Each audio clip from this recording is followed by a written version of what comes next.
कहानी की शुरुआत होती है एक ग्रुप एक्सप्लोरर की टीम से जो साउथ अटलांटिक ओशन के बीच में होते हैं। उस शिप पर डेविड नाम का एक वेदर ऑफिसर था जो मौसम का हाल बताता है। वो लोग एक ऐसे आइलैंड की तरफ जा रहे थे जो समंदर के बीचों बीच मौजूद था। सरकार ने डेविड को वहाँ इसलिए भेजा था ताकि वो उस आइलैंड के बदलते मौसम का ऑब्जर्वेशन कर सके। डेविड को लगभग 1 साल तक वहाँ रुकना था मौसम का डेटा कलेक्ट करने के लिए। पूरा साल मौसम का डेटा कलेक्ट करने के बाद फिर उसे वापस लौट आना था। डेविड को साल भर का खाना और जरूरत का सारा सामान दे दिया गया था। कई दिन के सफर के बाद आखिरकार वो आइलैंड तक पहुंच गए। वो लोग बोट की मदद से उस आइलैंड पर उतरे। ये आइलैंड पूरी तरह से वीरान था जहाँ एक परिंदा भी दिखाई नहीं दे रहा था। उस आइलैंड पर एक लाइट हाउस और एक छोटा सा घर था जहाँ डेविड को रहना था, क्योंकि इससे पहले भी एक रॉबर्ट नाम का वेदर ऑफिसर यहाँ रहता था। लेकिन अब उसकी ड्यूटी का वक्त खत्म हो चुका था। उसने 1 साल तक अकेले उस आइलैंड पर रहकर मौसम का डेटा कलेक्ट किया। अब उसकी जगह डेविड यहाँ पूरा साल मौसम का डेटा कलेक्ट करने के लिए रहेगा और वो पुराना ऑफिसर रॉबर्ट शिप के साथ वापस चला जाएगा। लेकिन जब पूरी टीम ने घर को विजिट किया तो वो हैरान रह गए, क्योंकि वहाँ किसी भी इंसान का नामो निशान नहीं था। कमरे के अंदर पुराने ऑफिसर का सारा सामान यहाँ वहाँ बिखरा पड़ा था। जिसके बाद कैप्टन और डेविड ने सोचा कि शायद लाइट हाउस में कोई हो सकता है। कैप्टन और डेविड बिना वक्त गंवाए लाइट हाउस की तरफ बढ़ते हैं और वो सब वहाँ एक अजीब नजारा देखते हैं। वो देखते हैं कि पूरा लाइट हाउस तेज और नुकीले लकड़ियों से घिरा हुआ था, जैसे किसी ने जानबूझकर उसे बंद कर दिया हो ताकि कोई भी अंदर न जा सके। जिसके बाद कैप्टन और डेविड ने लाइट हाउस का गेट कई बार नॉक किया, लेकिन अंदर से कोई रिस्पांस नहीं मिला। आखिर में उन्होंने गेट को जोर से धक्का दिया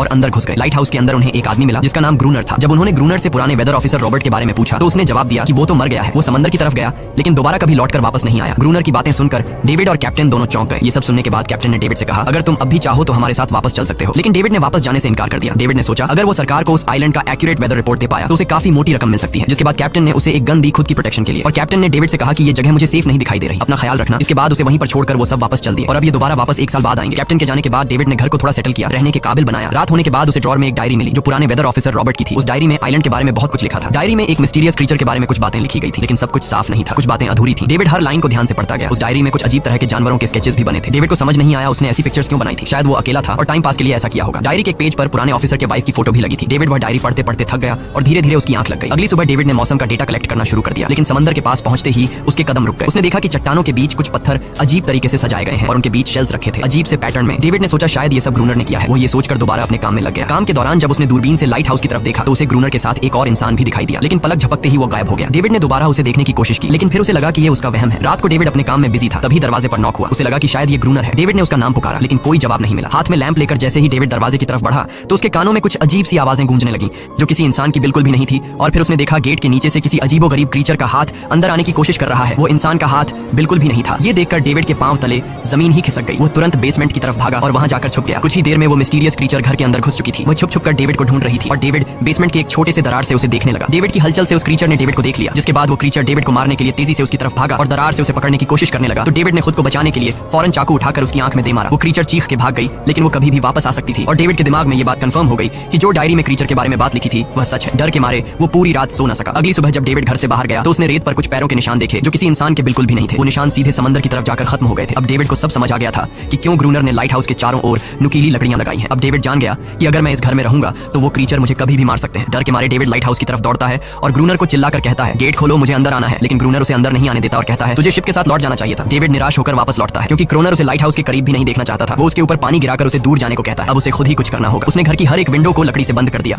चारों तरफ नुकीली लकड़ियों से घेरा बनाया और गेट के बाहर पुराने कागज और किताबें रखी। फिर उन पर तेल छिड़क दिया ताकि अगर वो क्रीचर वापस आए तो उसे आग से डराकर भगाया जा सके। लेकिन एक बात थी जो डेविड अब तक नहीं जानता था और ये बात उसे आज रात पता चलने वाली थी। खुशकिस्मती से उसे घर के अंदर एक पुराना बॉक्स मिला। उस बॉक्स में एक गन थी और बहुत सारी बुलेट्स। ये देखकर उसे जिंदा रहने की थोड़ी सी उम्मीद मिली। जैसे जैसे सूरज ढलने लगा डेविड के दिल में डर बढ़ने लगा। कुछ ही देर में चारों तरफ रात का अंधेरा छा गया। डेविड गन हाथ में लिए घर के एक कोने में चुपचाप बैठा था। उसकी दिल की धड़कनें तेज थीं। तभी एक अजीब आवाज सुनाई दी और जब डेविड ने खिड़की से छुपकर समंदर की तरफ देखा तो जैसे उसके पैरों के नीचे से जमीन ही खिसक गई। उसने देखा कि सिर्फ एक नहीं बल्कि पानी में से कई सारी वही अजीबोगरीब क्रीचर्स उसकी तरफ बढ़ रही हैं। कुछ ही देर में वो सब इकट्ठा होकर कमरे का गेट तोड़ने की कोशिश करने लगे। डेविड ने तुरंत गोलियां चलानी शुरू की जिनमें से कुछ क्रीचर्स गिरकर मर गए। डेविड को लगा कि गोली की आवाज सुनने के बाद वो डरकर भाग जाएंगे, लेकिन अपने साथियों को मरता हुआ देखकर वो और भी ज्यादा गुस्सा हो गए। तब डेविड प्लान बी अपनाते हुए गेट के बाहर रखे कागजों और पुरानी किताबों को आग लगा देता है। आग देखकर वो क्रीचर्स डर के मारे वापस समंदर में लौट गए, लेकिन अब वही आग डेविड के घर तक पहुंच चुकी थी। घर के दरवाजे ने आग पकड़ ली और धीरे धीरे फैलने लगी क्योंकि पूरा घर लकड़ी का बना हुआ था। डेविड ने तुरंत एक चादर में खुद को लपेटकर अपनी जान बचाई और बाहर निकलकर लाइट हाउस के पास एक बड़े पत्थर के पीछे छुप गया। क्रीचर्स को शूट करते वक्त डेविड के हाथ में काफी गहरी चोट भी आई। तभी अचानक तेज बारिश शुरू हो गई। आग धीरे धीरे बुझने लगी, लेकिन पूरी रात की बारिश के बाद भी सुबह तक डेविड अपना घर नहीं बचा पाया। पूरा घर जलकर लगभग राख हो चुका था। अब अगर डेविड को जिंदा रहना है तो उसे लाइट हाउस में पनाह लेनी होगी। उसने अपनी राइफल उठाई और लाइट हाउस के पास के पत्थरों के बीच छुप गया और इंतजार करने लगा कि कब ग्रूनर पानी भरने आएगा। जब ग्रूनर पानी भरने के लिए लाइट हाउस से बाहर निकला तो डेविड उसके पीछे पीछे चल दिया, लेकिन तभी अचानक एक अजीब सा क्रीचर जो ग्रूनर के पास ही था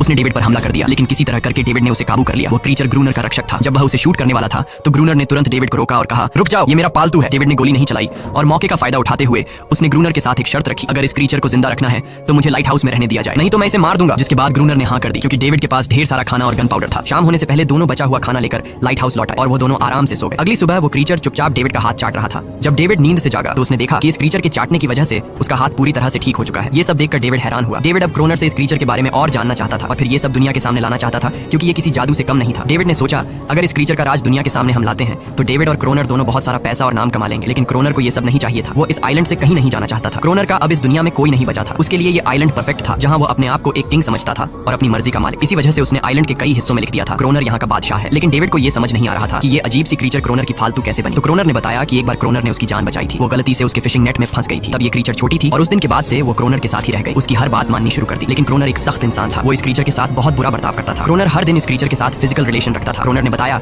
कि एक बार इस क्रीचर ने मुझ पर हमला भी किया था और उसके बदले में क्रोनर ने उसे ऐसी सजा दी कि उस सजा के बाद वो क्रीचर अपने आप को क्रोनर की गुलाम समझने लगे। और आप सभी समझ गए होंगे कि हर रात वो क्रीचर समुद्र से बाहर क्यों आते हैं। वो सभी इसलिए आते हैं ताकि अपने साथी को क्रोनर से छुड़वाकर वापस ले जाए। लेकिन क्रोनर ऐसा नहीं होने देता। वो क्रीचर्स दिन के उजाले में अटैक नहीं कर सकते क्योंकि सूरज की रोशनी उनकी स्किन जला देती है। डेविड अब यहाँ और नहीं रहना चाहता था। वो किसी तरह से आइलैंड से अपनी जान छुड़ाना चाहता था। खैर शाम होने लगी और क्रोनर ने उससे कहा गन लेकर रेडी हो जाओ, क्योंकि वो क्रीचर्स कभी भी हमला कर सकते हैं। वो लाइट हाउस की लाइट ऑन करने के लिए तैयार हो गए और कुछ ही देर में समुद्र से बड़ी संख्या में क्रीचर्स निकलकर बाहर आ गए। वो लाइट हाउस की तरफ बढ़ते जा रहे थे। क्रोनर उन पर लगातार फायर करता जा रहा था, लेकिन डेविड पूरी तरह से डर गया था। वो लाइट हाउस के अंदर की तरफ आने लगा। क्रोनर के बार-बार कहने के बावजूद वो बस एक कोने में चुपचाप बैठा रहा और कुछ ही देर में डेविड बेहोश हो गया। क्रोनर पूरी रात अकेला इन क्रीचर से लड़ता रहा। अगली सुबह क्रोनर ने गुस्से में डेविड के मुंह पर पानी डालकर उसे उठाया और कहा अगर तुम्हें जिंदा रहना है तो इनकी जान लेनी होगी, नहीं तो तुम्हें लाइट हाउस से निकाल दिया जाएगा और तुम्हें मेरी हर बात माननी होगी। रोजाना पानी भरकर लाना, लाइट हाउस के छोटे बड़े काम करना और रात को मेरे साथ गार्ड ड्यूटी भी करनी होगी। अब डेविड के पास दूसरा कोई ऑप्शन नहीं था। इसी वजह से ये सब करना उसकी मजबूरी बन गया। डेविड अब क्रोनर की हर बात मानने लगा। लेकिन एक चीज थी जो उसे बिल्कुल भी पसंद नहीं आई। वो ये थी कि हर रोज उस फीमेल क्रीचर को अलग अलग तरीकों से फिजिकली टॉर्चर करना। रात होती है, दोनों फिर से गार्ड ड्यूटी के लिए तैयार हो जाते हैं और एक बार फिर वो क्रीचर समुद्र से निकलकर बाहर आते हैं। लेकिन आज डेविड को डर नहीं लग रहा था। उसने क्रीचर पर फायरिंग शुरू की, मगर आज क्रोनर कुछ भी नहीं कर रहा था। वो डेविड को बाहर छोड़कर लाइट हाउस का गेट बंद कर देता है और खुद चुपचाप अंदर बैठ जाता है ताकि डेविड खुद सीख सके कि इन क्रीचर से कैसे लड़ा जाता है। इसी तरह डेविड को लड़ते लड़ते वो रात कट जाती है और सुबह हो जाती है। सुबह क्रोनर ने देखा कि डेविड लाइट हाउस के गेट के बाहर खून में लथपथ बैठा था। अब उसने सीख लिया था कि इन क्रीचर से कैसे लड़ना है। इसी तरह समय गुजरता गया। रातों को इन क्रीचर से लड़ते हुए और दिन भर क्रोनर के लाइट हाउस के काम संभालते हुए ये आइलैंड अब उसके लिए एक बंद घर जैसा हो गया था। वो हर वक्त सोचता रहता था कि कब ये जगह छोड़कर आजादी की सांस लेगा। समय के साथ साथ डेविड का उस फीमेल क्रीचर के साथ एक अजीब सी दोस्ती बन गई थी। डेविड को उसके लिए अब बुरा लगने लगा था। अब उसे समझ आया कि अपने लोगों को छोड़कर अकेला रहना कितना मुश्किल होता है। शायद वो क्रीचर भी कुछ ऐसा ही महसूस करती थी। डेविड ने उस क्रीचर को एक नाम भी दिया, अनारियस। इसी तरह से दिन गुजरते गए और फिर एक दिन उन्होंने देखा कि इन क्रीचर्स के अटैक्स धीरे धीरे कम हो रहे हैं। डेविड सोचता है शायद सर्दियों में वो कहीं और चले जाते हैं या फिर शायद उन्हें समझ आ गया था कि इन दोनों से लड़कर कुछ हासिल नहीं होगा। लेकिन क्रोनर ने उससे कहा कि ऐसा बिल्कुल नहीं है, वो फिर से अटैक करेंगे। अब वो अपनी संख्या बढ़ा रहे हैं। कुछ और दिन ऐसे ही गुजर गए। एक रात डिनर के बाद क्रोनर और डेविड ने टाइम पास के लिए चेस खेलना शुरू किया। लेकिन यहीं पर क्रोनर से एक बड़ी गलती हो गई। वो दोनों खेल में इतने उलझ गए कि लाइट हाउस की लाइट्स ऑन करना ही भूल गए। अंधेरे का फायदा उठाकर क्रीचर्स ने उन पर अटैक कर दिया। डेविड ने देखा कि क्रीचर्स की संख्या इतनी ज्यादा थी कि दो लोग मिलकर भी ज्यादा देर तक नहीं लड़ सकते थे और इस बार उनके पास कोई प्लानिंग भी नहीं थी। गन्स की बुलेट्स भी ऑलमोस्ट खत्म हो चुकी थी। किसी तरह बचते बचाते वो लाइट हाउस के टॉप तक पहुंच गए। लेकिन इस बीच क्रोनर के पैर में गहरी चोट आ गई। वो क्रीचर्स आज उन पर भारी पड़ गए थे। दोनों को लगा कि आज उनकी मौत पक्की है। लेकिन खुशकिस्मती से सुबह हो गई। जैसे ही सूरज धीरे धीरे उभरता है वो क्रीचर्स लाइट हाउस छोड़कर समुद्र में वापस चले जाते हैं। कड़कती धूप निकलने के बाद एनेरियस क्रोनर के जख्म को ठीक करने की कोशिश करती है। लेकिन अब तक डेविड को समझ आ चुका था कि वो इन क्रीचर्स के साथ ये लड़ाई जीत नहीं सकते। बुलेट्स भी अब खत्म होने के करीब है। उनके पास खाना भी इतना नहीं है कि वो ज्यादा देर तक चल सके। लकीली अगले दिन जब डेविड लाइट हाउस के बाहर इधर उधर घूम रहा था तो उसने समुद्र में एक जहाज देखा। वो जल्दी से अंदर से फ्लेयर गन लाया और जहाज को सिग्नल देने गया। लेकिन क्रोनर ने उसे रोक दिया क्योंकि वो नहीं चाहता था कि डेविड यहाँ से जाए। उसी वक्त अनारियस ने क्रोनर पर हमला कर दिया। वो डेविड को क्रोनर से बचाना चाहती थी। क्रोनर किसी को भी ये आइलैंड छोड़ने नहीं देना चाहता था। ये आइलैंड उसकी अपनी दुनिया थी जहाँ वो एक किंग की तरह रहता था। वो डेविड को भी जाने नहीं देना चाहता था। इतने समय से अकेला रहने के बाद अब उसके पास कोई था जिससे वो बात कर सकता था और अगर डेविड उस शिप में वापस चला गया तो वो वहाँ जाकर सबको एनेरियस और उनके बारे में बता देगा। इसलिए अब डेविड यहाँ से नहीं जा सकता। धीरे धीरे वो शिप डेविड की आंखों के सामने समुद्र में गायब हो गई। अब उसके पास कुछ भी करने को नहीं था। कुछ और दिन ऐसे ही बीत गए। क्रोनर अब भी डेविड और अनारियस दोनों के साथ बुरा बर्ताव कर रहा था। लेकिन अनारियस को वो खास तौर पर मारता था जो डेविड को बिल्कुल पसंद नहीं था। एक दिन डेविड ने अनारियस को एक छोटी टॉय बोट गिफ्ट में दी जो उसने किसी मछली की हड्डी से बनाई थी। लेकिन जब अनारियस ने उस बोट को देखा तो वो डेविड को आइलैंड के एक ऐसे कोने में ले गई जहाँ सचमुच एक असली बोट रखी थी। जब डेविड ने इस बोट के बारे में क्रोनर से पूछा तो उसने कहा हाँ, उसे पहले से पता था कि आइलैंड के इस हिस्से में एक बोट है। क्रोनर कहता है कि कुछ लोग इस आइलैंड तक बोट के जरिए अपनी जान बचाने आए थे, लेकिन सुबह होने से पहले उनमें से कोई भी जिंदा नहीं बचा। सबको इन क्रीचर्स ने मार दिया। वो सब शिप में गोला बारूद ले जा रहे थे, लेकिन समुद्र में आए तूफान की वजह से उनका शिप इसी आइलैंड के पास डूब गया। ये सब सुनते ही डेविड के दिमाग में एक आइडिया आया। उनके पास एक डाइविंग सूट जैसा कुछ था। डेविड ने कहा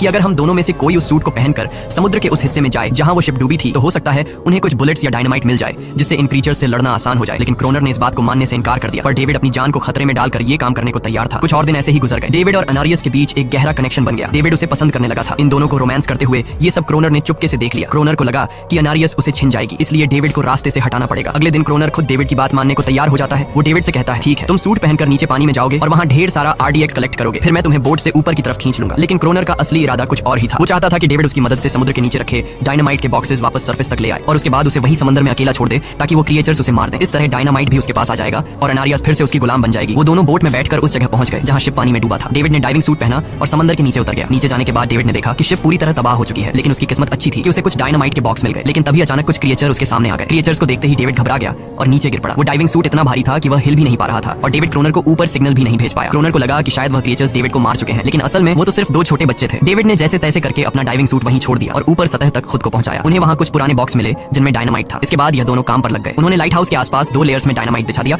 ताकि जब अगला हमला हो तो वे मॉन्स्टर्स को एक ही बार में खत्म कर सके। कुछ महीने बीत गए और बर्फबारी का मौसम आया, लेकिन एक बार फिर वो क्रिएचर्स गायब हो गए। अचानक से अटैक बंद हो चुके थे, जैसे क्रिएचर्स को खबर मिल गई हो कि उनके लिए जाल बिछाया गया है, इसीलिए अब वो अटैक नहीं कर रहे थे। क्रोनर को लगा कि शायद एनारियस ने उन क्रिएचर्स को खबरदार कर दिया है, जिसकी वजह से वो एनारियस पर जुल्म करने लगा, लेकिन डेविड ने उसे रोक लिया। आखिर में दोनों ने मिलकर एक नया प्लान बनाया, लाइट हाउस का मेन गेट खुला छोड़ने का, ताकि जैसे ही वो क्रिएचर्स पास आए डायनामाइट से उन सबको उड़ा दिया जाए। डेविड ने चालाकी से काम लेते हुए एनारियस को लाइट हाउस के टॉप पर चीखने को कहा। एनारियस की आवाज सुनते ही सभी क्रिएचर्स गुस्से से भड़क उठे। क्रिएचर्स ने जब देखा कि लाइट हाउस का मेन गेट खुला हुआ है तो उन्हें लगा कि यह अच्छा मौका है एनारियस को छुड़ाने का, लेकिन असल में यह उनके लिए एक चाल थी। कुछ ही देर में वह क्रिएचर समंदर से बाहर निकलने लगे। वे सीधे मेन गेट की तरफ बढ़े और अंदर घुसते ही डेविड पर हमला कर दिया। डेविड भी हिम्मत दिखाता है और क्रिएचर से जान छुड़ा लेता है। जैसे ही वे सभी क्रिएचर लाइट हाउस के पास पहुंच जाते हैं तो क्रोनर डायनामाइट का लीवर दबा देता है, लेकिन ब्लास्ट नहीं होता। असल में डेविड ने उसका कनेक्शन खोल दिया था और क्रोनर उसे दोबारा लगाना भूल गया था। डेविड तुरंत ऊपर भागता है और डायनामाइट का वायर जोड़ना शुरू करता है। तब तक वो क्रिएचर्स लाइट हाउस पर चढ़ने की कोशिश कर रहे होते हैं, जिन्हें सिर्फ अकेला क्रोनर रोकता है। जैसे ही कनेक्शन पूरा होता है डेविड पहला लेयर उड़ा देता है, जिससे कई क्रिएचर्स ब्लास्ट में खत्म हो जाते हैं, लेकिन अभी भी काफी मॉन्स्टर्स लाइट हाउस पर हमला करने के लिए तैयार होते हैं। इस वजह से क्रोनर दूसरा लेयर भी ब्लास्ट कर देता है। दोनों उस जोरदार धमाके में बेहोश हो जाते हैं। अगली सुबह जब दोनों होश में आए तो उन्होंने देखा कि एनारियस वहां नहीं थी। ब्लास्ट में चारों तरफ मरे हुए क्रिएचर्स पड़े थे। क्रोनर उन सबको मार रहा था जो जख्मी हालत में जिंदा बचे थे। तभी डेविड की नजर उनमें से एक के गले में लटके एक नेकलेस पर पड़ी। उस क्रिएचर को तड़पता हुआ देखकर डेविड को उस पर तरस आ जाता है और उसे अपनी गलती का एहसास हो जाता है। जिन क्रिएचर्स को वह अब तक खूंखार समझते आए थे वो भी इंसानों की तरह थे, सिर्फ बोल नहीं सकते थे। लेकिन क्रोनर के लिए यह सब बेकार बातें थी। उस दिन के बाद वह क्रिएचर्स फिर कभी अटैक नहीं कर पाए, लेकिन हर दिन समंदर के किनारे से रोने की आवाजें आती थी। डेविड को अब तक नहीं पता था कि उन्होंने कितना बड़ा नुकसान कर दिया था, कितनी फैमिली टूट गई, कितने बच्चों ने अपने लोग खो दिए सिर्फ एक गलतफहमी की वजह से। अगले दिन डेविड ने समंदर में उन क्रिएचर्स के कुछ छोटे छोटे बच्चों को देखा, वो सब जिन्होंने अपने परिवार खो दिए थे। डेविड ने पत्थरों का एक गोल सर्कल बनाया और उसके बीच में वह छोटी टॉय बोट रख दी ताकि एनारिस उसे देखकर वापस लौट आए। डेविड ने कई घंटे इंतजार किया, लेकिन एनारिस कभी वापस नहीं आई। सुबह नींद से जागने के बाद डेविड ने देखा कि क्रोनर सो रहा है। क्रोनर के पास कुछ पुरानी चीजें रखी थी, उनमें एक पुरानी तस्वीर भी थी और जैसे ही डेविड ने उस तस्वीर को देखा वह हैरान रह गया। वह लड़की जिसका फोटो उसने पहले दिन पुराने ऑफिसर रॉबर्ट की डायरी में देखा था, वह कोई और नहीं बल्कि क्रोनर की पत्नी थी और फोटो में क्रोनर उसके साथ खड़ा था। असल में 1 साल पहले आए वेदर ऑफिसर रॉबर्ट मरा नहीं, बल्कि उसने अपनी पहचान बदल दी थी, यानी क्रोनर ही वेदर ऑफिसर रॉबर्ट है। बस उसने अपना नाम बदल लिया था क्योंकि अब वह कभी इस आइलैंड को छोड़ना नहीं चाहता था। ये सब देखकर डेविड ने भी यह उम्मीद छोड़ दी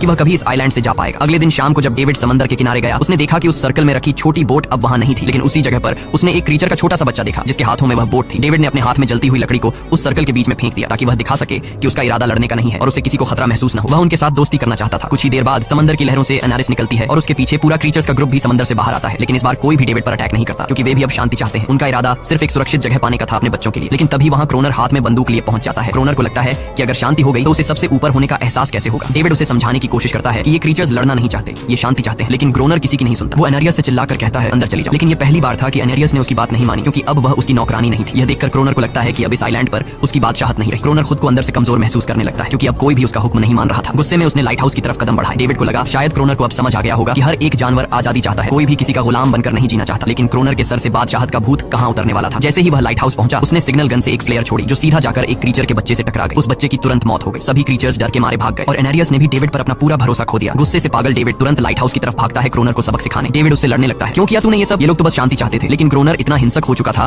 कि उसने डेविड को मारने का फैसला कर लिया। वह हाथ में लोहे का रॉड लेकर जैसे ही डेविड पर वार करने जा रहा था डेविड ने उसे उसके असली नाम से पुकारा और कहा रुक जाओ रॉबर्ट, तुम खूनी नहीं हो। ये सुनकर क्रोनर एकदम रुक गया। असल में रॉबर्ट ऐसा इंसान कभी था ही नहीं। इस आइलैंड पर आने के बाद अकेले रहने की वजह से उसकी मेंटल हेल्थ बिगड़ चुकी थी। अकेलापन, अपनी पत्नी की मौत और गहरा डिप्रेशन, इन सब ने उसे ऐसा बना दिया था। वह असल में कोई किलर नहीं था, वह एक अच्छा इंसान था। क्रोनर को एहसास हुआ कि ये क्रीचर्स कभी लड़ना नहीं चाहते थे, वे बस शांति चाहते थे। क्रोनर ने उन्हें सिर्फ इसलिए मारा ताकि वह खुद को पावरफुल दिखा सके और अब क्रोनर को अपनी गलती का एहसास हो चुका था, इसीलिए उसने खुद को उन क्रीचर्स के सामने सरेंडर कर दिया और कुछ ही पलों में उन्होंने उसे मार दिया। डेविड लाइट हाउस के अंदर खुद को लॉक कर लेता है। समय ऐसे ही बीतता चला जाता है और 1 साल बाद आइलैंड पर एक गवर्नमेंट अफसर आता है, साथ में एक नया वेदर ऑफिसर भी होता है। अब नए गवर्नमेंट अफसर ने इस आइलैंड पर वेदर मॉनिटर की ड्यूटी करनी थी। जब कैप्टन पिछले अफसर के बारे में डेविड से पूछता है तो डेविड भी वही बात करता है कि वह पानी की तरफ गया था लेकिन कभी वापस नहीं आया और वेदर ऑफिसर को भी लगता है कि डेविड ही क्रोनर है। डेविड ने भी उनकी इस गलतफहमी को ठीक नहीं किया। वह चुपचाप बालकनी पर गया और खड़ा हो गया बिना कुछ कहे क्योंकि अब वह भी इस आइलैंड को छोड़ना नहीं चाहता था, बिल्कुल क्रोनर की तरह। इसी दौरान एनारिस भी अपने परिवार के साथ खुश थी। अब उन्हें किसी क्रोनर जैसे आदमी का डर नहीं था। अब वे आइलैंड पर भी और समंदर में भी आजादी से जी सकते थे। इसी के साथ कहानी खत्म हो जाती है। अगर वीडियो आपको अच्छी लगी हो तो हमारे चैनल को जरूर सब्सक्राइब कीजिए।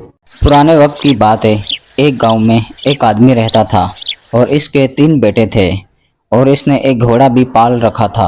जब वो मर गया तो इसके बेटों ने आपस में मशवरा किया कि घोड़े को काट के इसका एक एक पाँव ले ले, लेकिन मुश्किल ये थी कि बाकी जिस्म को किस तरह आपस में तकसीम किया जाए क्योंकि वो तीनों बेवकूफ़ थे।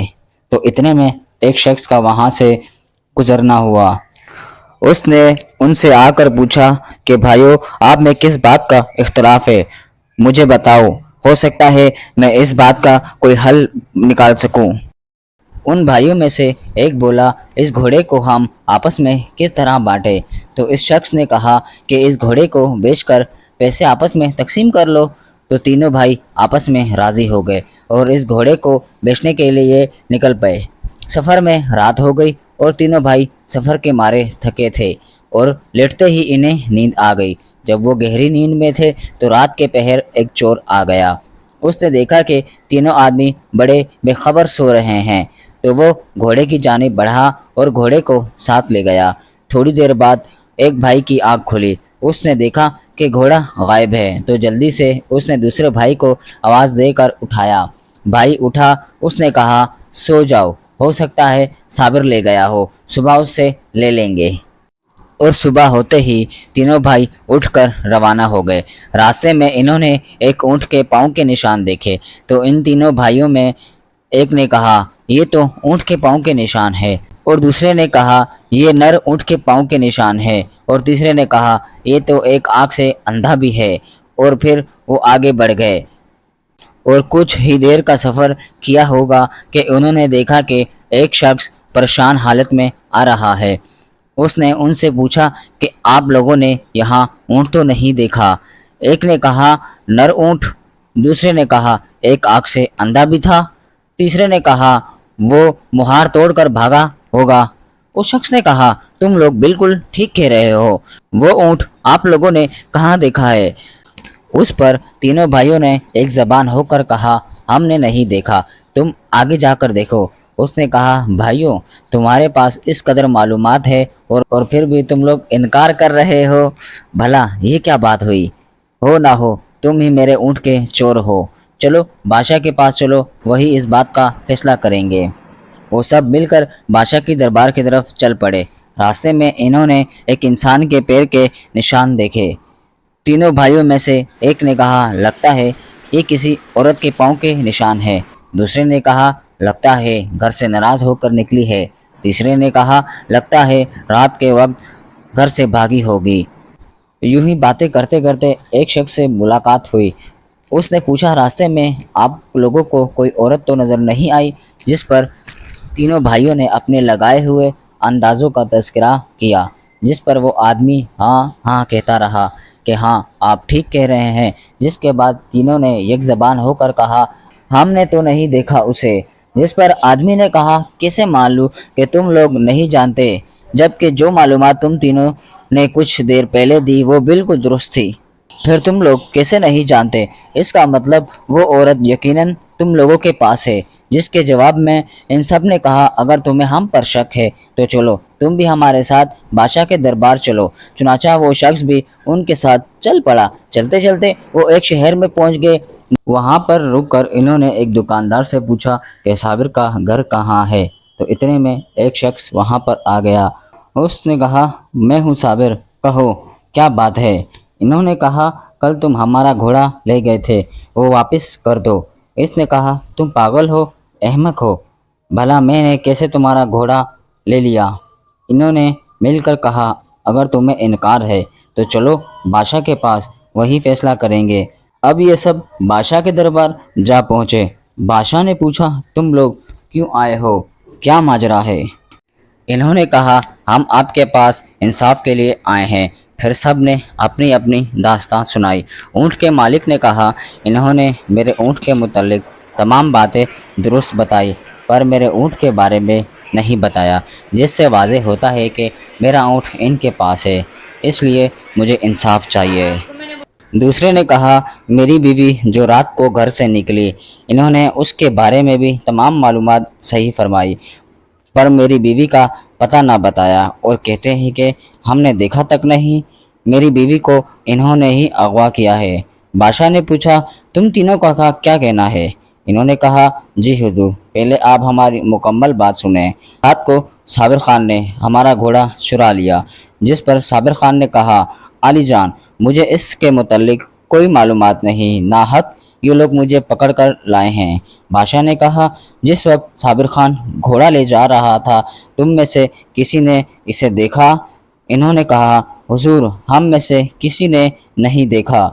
बादशाह ने कहा, जब तुम लोगों ने इसे देखा नहीं तो इसे मुलजिम क्यों ठहरा रहे हो? और ये जो दूसरे तुम्हें मुलजिम ठहरा रहे हैं इस पर कुछ कहना चाहोगे?